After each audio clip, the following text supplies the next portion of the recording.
Olá, gente, estamos aqui no Entretanto para falar das coisas do Brasil e do mundo à luz do direito, de maneira rápida, objetiva e imparcial. Se você gosta, dê o seu like, clique na sinetinha, inscreva no canal, nós precisamos de você. Hoje nós vamos falar da palestra cancelada do ministro Fux e da decisão, para muitos, inusitada e criticável, do ministro Cássio Nunes Marques. Vamos falar da polêmica recém-encampada do cigarro eletrônico por boa parte da mídia. Vamos falar da CPI do sertanejo e outras cositas más. No entretanto, me aguarde. Estou lá com você. Eu não me ajoelho com politicamente correto, não, porra. O juiz não tem que entrar em pilha de mídia, tem que atuar fazendo justiça.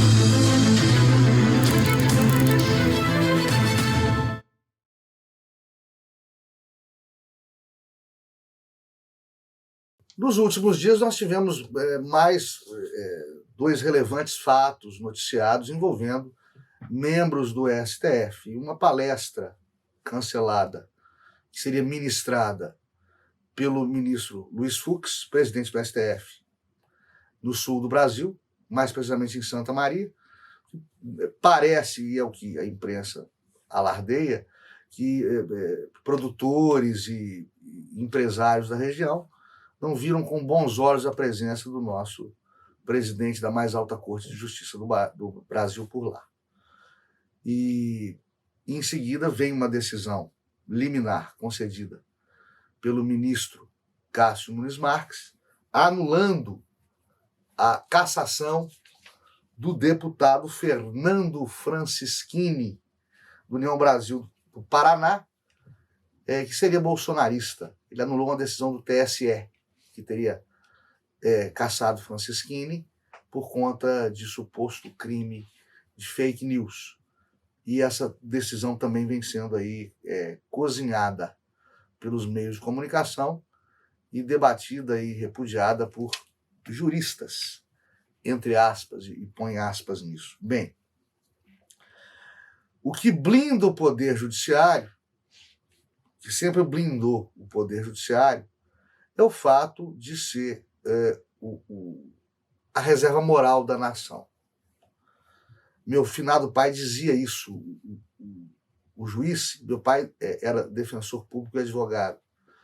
O juiz, ele é a última válvula de escape do cidadão para evitar a contenda, o olho no olho, o dente por dente, a lei do mais forte, a lei do talião, né?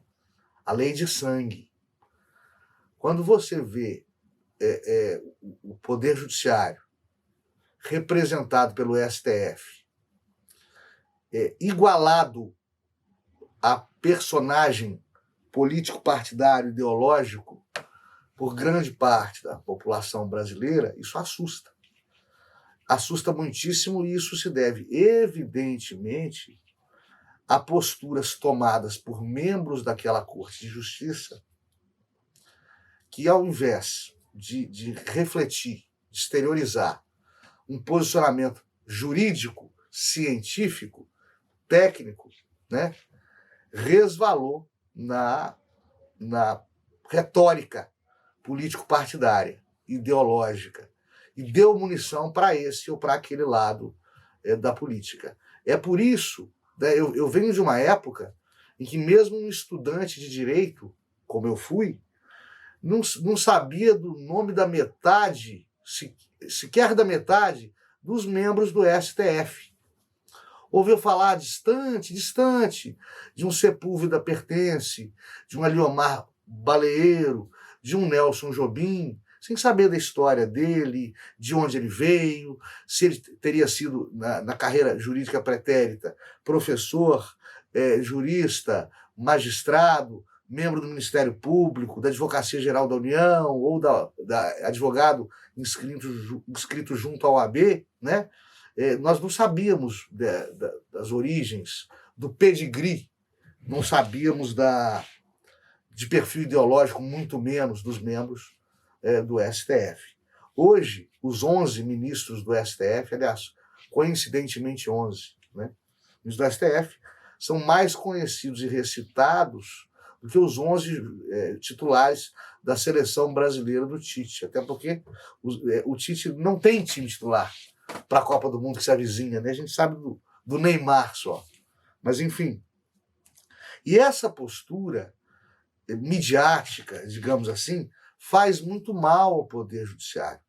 Uma coisa é você ligar os holofotes por sobre o seu trabalho técnico, literário, mostrar a cara, como eu mostro aqui, né, pedagogicamente, com breves lições do que eu humildemente conheço da ciência jurídica, e outra coisa é você professar fé política partidária, ideologia política partidária, alimentar ranço com outras instituições e poderes da República.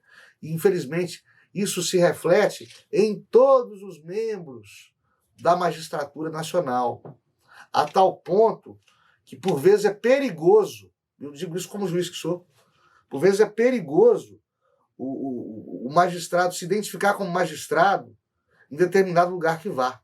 Ou seja, tem que resguardar a própria função, devido a uma execração pública que começa e termina na atual composição do nosso STF, ou na penúltima e atual composições do mesmo STF. Estou falando do Joaquim Barbosa para cá, digamos.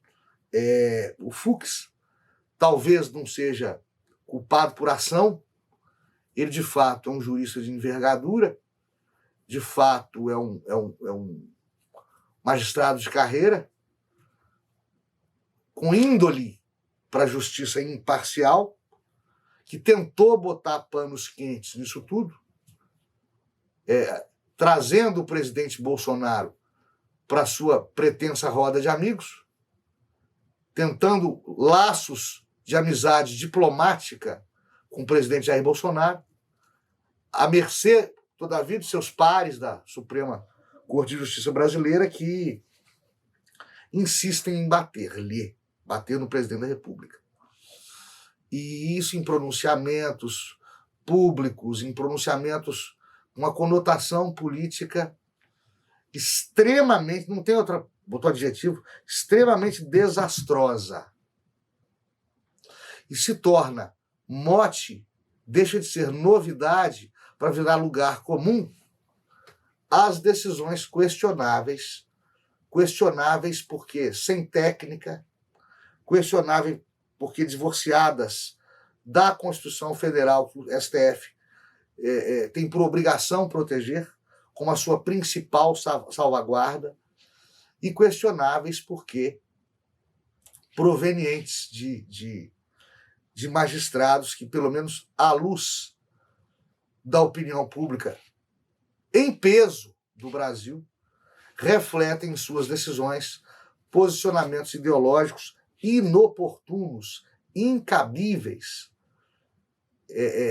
insuportáveis de se verem exteriorizados na caneta de um magistrado nos autos de processos. E Fux paga o pato disso. Repito, não é culpado por ação, mas por omissão. Porque é o presidente do STF. E, afinal de contas, ele precisa mostrar quem é que é o presidente do STF. É difícil ser presidente de um colegiado. É ser primus inter pares. É ser primeiro entre iguais, né, nos dizeres desse famoso brocardo latino. Mas ele é o primeiro entre iguais. E não se vê um protagonismo do ministro-presidente Fux, como tivemos, por exemplo, né, o protagonismo da ministra Carmen Lúcia, minha querida ex-professora. Isso resvala, repito, na credibilidade da própria justiça, do próprio Poder Judiciário. E torna as pessoas acostumadas a decisões espalhafatosas, a incidentes diplomáticos provenientes daquele poder que é para ser o mais discreto da República, é para ser o mais comedido da República.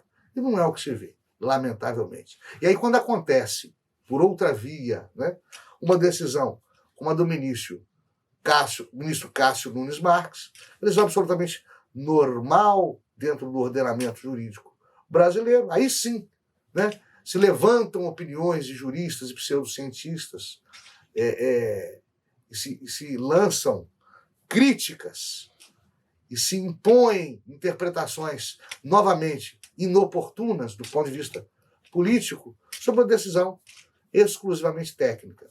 É muito preocupante essa imagem que o Poder Judiciário vende, né? Principalmente porque o ministro Nunes Marques está coberto de razão e representa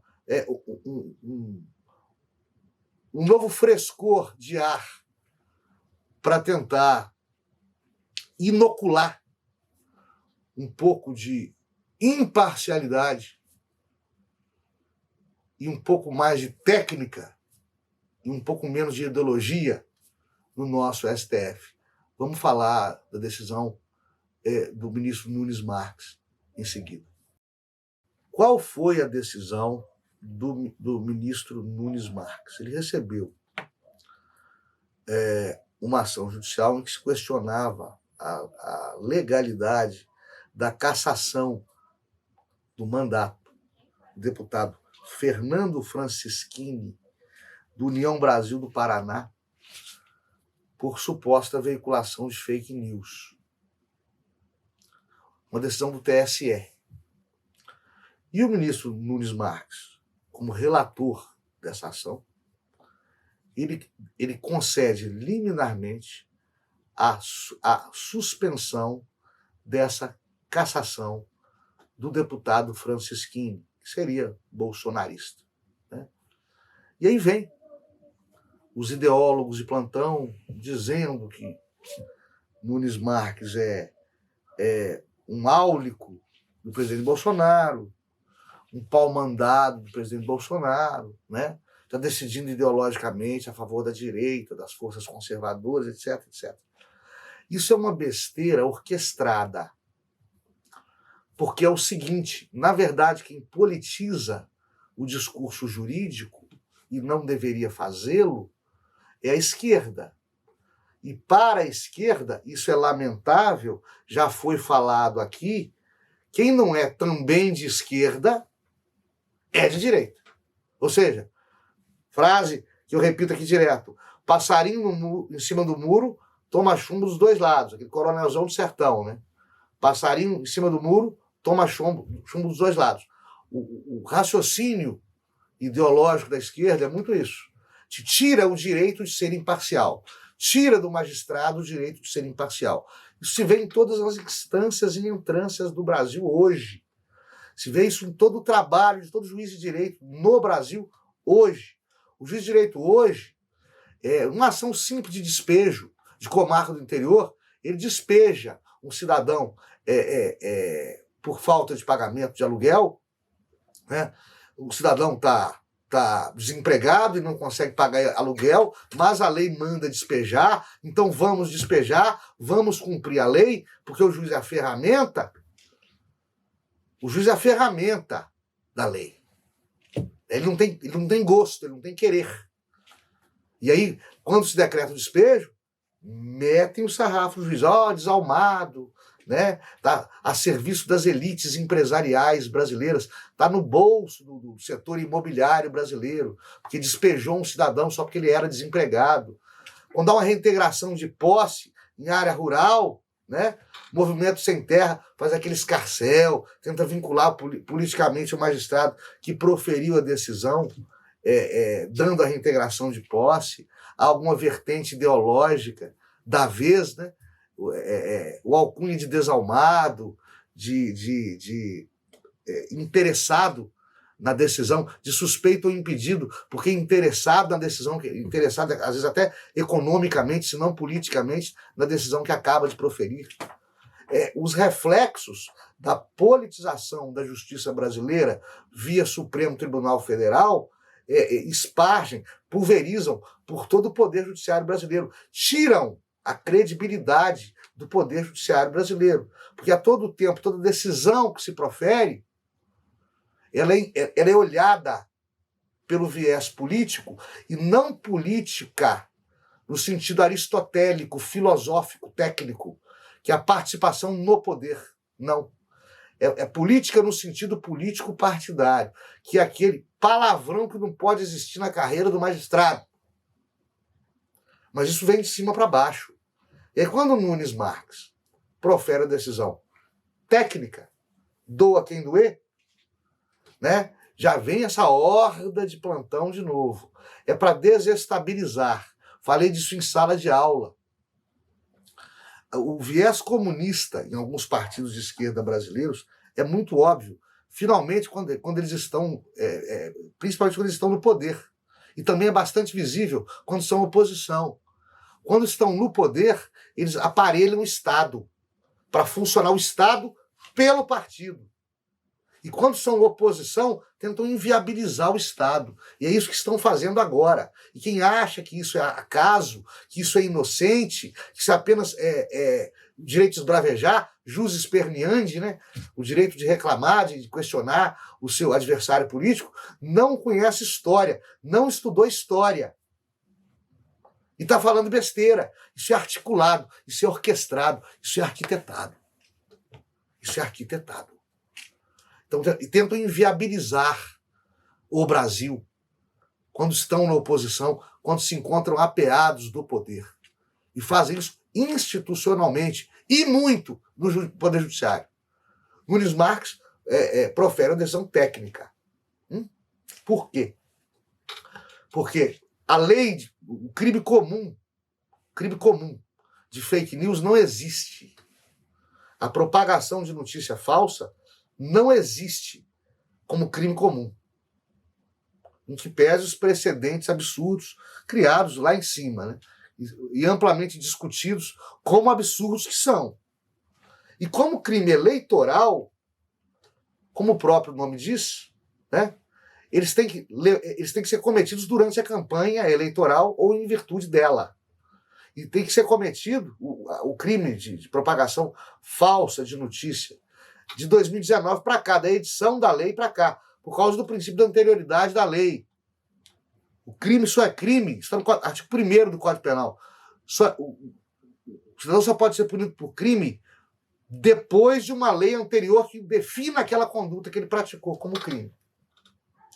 E como Franceschini não divulgou notícia falsa de 2019 para cá, visando campanha eleitoral, isso é o entendimento do ministro Nunes Marques, ele, de maneira técnica correta, suspendeu a decisão da cassação cassação política do deputado Franceschini, do União Brasil do Paraná. Essa foi uma decisão técnica do ministro Nunes Marques. E já estão dizendo juristas, põe aspas nisso, que é um precedente perigoso, que vai liberar fake news nas eleições, que não tem nada a ver o reflexo político disso. Reflexo político disso, só quem vê o ministro Alexandre de Moraes, assim, quem tiver fake news vai ser caçado. Infelizmente, ele não é legislador. Né? Infelizmente para ele, felizmente para nós. O crime de fake news é eleitoral a partir de 2019 e a decisão de Nunes Marques leva em conta o fato de que eventuais bravatas ou inverdades ou imprecisões cometidos pelo deputado cassado não se direcionariam a qualquer campanha eleitoral e não seriam posteriores à edição da lei e nem configurariam crime comum, ou seja, o óbvio ululante para lembrar Nelson Rodrigues, né? E não se tem que discutir, não se tem que conversar sobre a legalidade ou ilegalidade disso. Quer dizer, até se tem em alto nível, vamos discutir tecnicamente. Agora, eu quero saber como o STF vai agir nesse caso, porque há um precedente. Precedente unânime dentro do STF, para mim perigoso, e é perigoso para os dois lados, estamos vendo isso agora, que diz o seguinte: decisão liminar de ministro relator do STF é irrecorrível. Quero ver como é que vão fazer agora. Vão ter que passar por cima de um precedente do próprio STF, né? Que a decisão é considerada conservadora. O que aí sim vai deixar bastante claro para a população que, infelizmente, uma parte relevante do Poder Judiciário não é só ator político estatal, que é. O Poder Judiciário faz parte do Estado. Mas, infelizmente, também é ator político ideológico. Porque pau que bate em Chico tem que bater em Francisco também.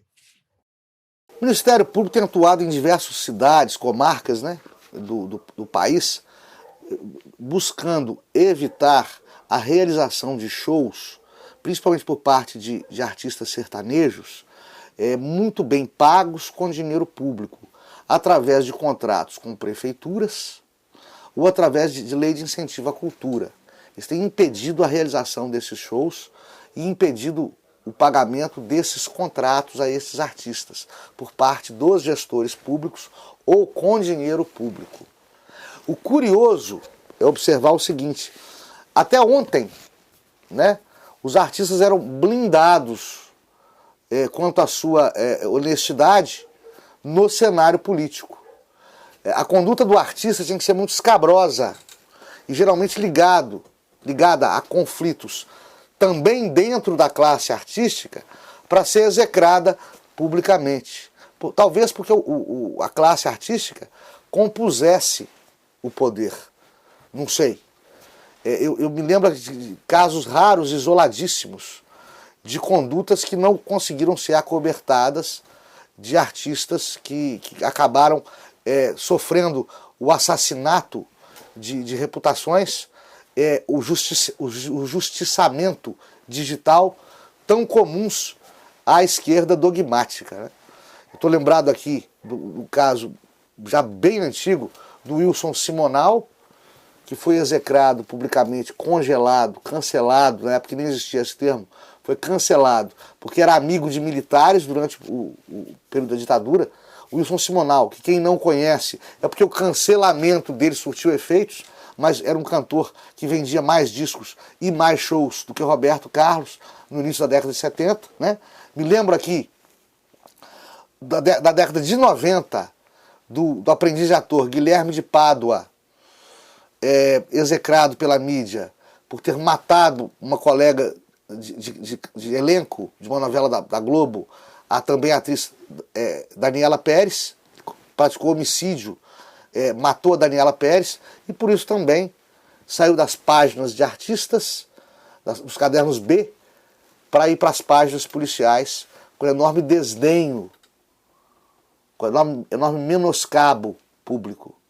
E me lembro recentemente do Zé Maier, que foi banido praticamente da mídia, banido do mundo artístico, porque teria supostamente cantado uma colega de trabalho, uma colega mais humilde de trabalho, dentro do ambiente de gravação de uma novela da Rede Globo de TV. Esses casos são os que eu consigo lembrar agora. Fora isso, a classe artística blindada. Isso apesar dos inúmeros exemplos que se tem aí, falados à boca miúda, que fazem inclusive com que políticos tenham usado pouco artistas em suas campanhas eleitorais, mesmo quando showmícios e comícios eram permitidos. Porque, na verdade, há artistas e artistas, e muitos deles inibem o eleitor, afugentam o voto, o que os políticos entenderam, leram muito bem na opinião pública, leram muito bem das manifestações da opinião pública. E a classe artística finalmente vem a ser questionada, porque, segundo pareceres ministeriais do Ministério Público, muitos deles acolhidos pelo Poder Judicial dos Estados, Judiciário dos Estados, esses shows teriam valor desmesurado, esses shows não seriam licitados, e há uma suspeita implícita, né, de superfaturamento e de rachadinha no dinheiro desses shows.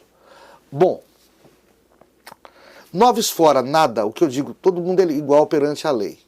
Tem que ser. Então, sendo artista ou não sendo artista, devemos investigar. Agora, preço de show é mercado, né? Se o show do Gustavo Lima vale 1 milhão e o show do Zezinho do açougue vale 10 mil, isso é mercado, né? Lamenta-se ou não, mas é mercado. Agora, pelo valor do show do artista, se suspeitar de superfaturamento, eu acho ainda uma hipótese muito forçada. Tem que haver investigação mais a fundo. E se houver realmente algum resquício de responsabilidade ou de irresponsabilidade do ordenador da despesa, do gestor público, que esse cara seja punido. Tá? Agora, não se pode impedir o gestor público de governar. Eu sou extremamente contrário a isso, né? Prefeito não entra na minha sentença para dizer como é que eu devo proferir a minha sentença. Eu também não devo entrar na gestão do prefeito. Falar assim, não constrói essa ponte aqui não, constrói agora uma escola, ou constrói uma creche. Não faz essa ponte aqui não. Ó, contrata agora enfermeiro e não contrata professor não. Deixa o gestor gerir, gente. Né? Se o cara contrata com má fé, ele vai responder por isso. Mas eu não posso presumir a má fé. No mundo jurídico ordeiro, em que há segurança nas instituições, e principalmente segurança proveniente das decisões judiciais, o que se presume é a boa-fé. A má-fé tem que ser provada, e muito bem provada, em um processo com contraditório válido e prova ampla. Senão, presume-se a boa-fé. Em termos legislativos, o Brasil é como diz a minha querida mãe, ou calça de veludo ou bunda de fora. Ou não faz a lei que precisa fazer para resolver um determinado problema, ou para regulamentar uma determinada situação, ou faz de maneira atabalhoada, exagerada e em afronta aos costumes em vigor. Vou dar aqui o exemplo da lei seca. Até 2006, dirigir embriagado dava multa e puxão de orelha do delegado e só. E morria muita gente no trânsito. E morria muita gente no trânsito em virtude de motoristas embriagados, ou como se diz tecnicamente, sob efeito de substâncias psicoativas. Em 2006, isso vira crime da cadeia mesmo. O que assusta, no caso do artigo 306 do Código de Trânsito Brasileiro, que é a lei seca, é dar cadeia para quem tomou índices de álcool extremamente baixos. Dos mais baixos do mundo, diga-se. Tudo bem, não se fazia nada, tinha que se fazer alguma coisa. Havia impunidade proveniente da omissão legislativa. Tratar como um delitozinho de menor potencial ofensivo, um crime que precisava ser coibido. Mas mandar um cidadão brasileiro, comum, um pai de família, para a cadeia por causa de 3 cervejas, né? É perigoso. É ser injusto do outro lado. Essa é a minha opinião. Porque, principalmente, se fere um princípio constitucional, que é o princípio da proporcionalidade. Eu não posso pegar um pai de família que tomou uns chopps na pizzaria com a mulher e os filhos, domingo à tarde, e colocá-lo no mesmo balaio, um playboy cheirado de cocaína, com a cara cheia de vodka, cantando pneu na frente da boate, 4 horas da manhã. Não dá para colocar os caras no mesmo barco. Mesmo se deu uma lei antifumo. A lei antifumo brasileira é das mais duras do planeta. É das mais duras do planeta. Se você viajar para a Europa, você vai ver que fumante, né, desfruta de locais arejados ou hermeticamente fechados em restaurantes, bares, inclusive aeroportos. regalias que o fumante de tabaco no Brasil não possui. Né? A legislação brasileira é mais dura com o tabagista até do que a legislação norte-americana, a legislação dos Estados Unidos. Que nós copiamos essa guerra anti-tabaco. Aliás, o tabaco não dá cadeia no Brasil, acredito eu, só porque ia ficar ridículo demais punir quem fuma cigarro e discutir liberação da maconha. Ou seja, fumar Hollywood não pode, fumar um baseado pode. Se não fosse essa história da legalização da maconha, que tramita por aí um apadrinhamento de alguns desmiolados, né, se ia proibir o cigarro de vez no Brasil. E estão querendo jogar essa luta para cima do cigarro eletrônico. Novamente, com base em entendimentos daqueles cientistas que andaram falando asneira e besteira a rodo e a direito nas redes sociais, na internet durante a pandemia. Um monte de teoria escalafobética que foi lançada nas redes sociais e na internet durante a pandemia. Esses caras agora estão falando do cigarro eletrônico, como falaram do tabaco, como não adianta nada falar. Tem um monte de coisa que faz mal para a saúde, a gente usa. Faz parte do ser humano não viver só de pão e água, de cometer seus exageros. E sempre que nós não conseguimos lidar com direitos, nós suprimimos direitos. E aí, inclusive, campanhas públicas no exterior para substituir o cigarro de tabaco, vejam só, pelo cigarro eletrônico, porque ele ofende menos o público à volta do fumante. Ele é mais sociável, ele cheira menos mal, digamos assim. Há campanhas neste sentido, por exemplo, em Portugal. Né? E aqui, você quer banir o cigarro eletrônico também, o pendrive. O que é um absurdo. Aliás, há fake news no mundo inteiro. Né? Você tem que viajar, às vezes, para conhecer como é que é a realidade de um país. Se eu estou dizendo para vocês que fumantes e não fumantes convivem bem em espaços públicos, no exterior é porque ali estive. Se você for confiar em matéria de grandes órgãos de imprensa do Brasil, você vai acreditar no contrário. Da mesma maneira, existe notícia maquiada na imprensa do exterior também. E eu acho que o jornalista é um historiador do presente.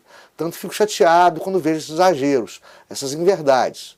Por exemplo, né, a RAI italiana, um conglomerado de mídia respeitabilíssimo, que eu sempre acompanho. A RAI italiana dizendo, uma dessas manhãs, que a Europa enfrenta a sua maior crise econômica dos últimos 70 anos.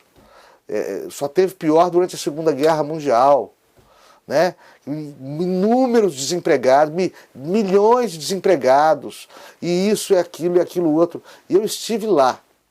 Eu só vi gente comprando, gastando e trabalhando. Não vi um mendigo, não vi um sem-teto, não vi nenhum pedinte. E olha que eu fiz viagem de mochileiro, missão cultural, em locais de periferia, de interiorzinho e de grandes cidades. O que eu vi ali foi pleno emprego. Sabe o que é pleno emprego? É você, empregado, mandar o seu patrão para a ponte que partiu de manhã cedo e ser demitido de manhã cedo e de tarde tem outro emprego, ganhando melhor. Isso aqui é pleno emprego. Em inúmeros países da Europa. Eu não vi essa crise. Como não vi também essa batalha mundial contra o cigarro eletrônico. Isso talvez seja o que se diz ser fake news, o que ainda não é crime, apesar de alguns juristas dizerem o contrário, tá certo? Até a próxima, fiquem todos com Deus. Dê o seu like, clique na sinetinha e inscreva-se no canal.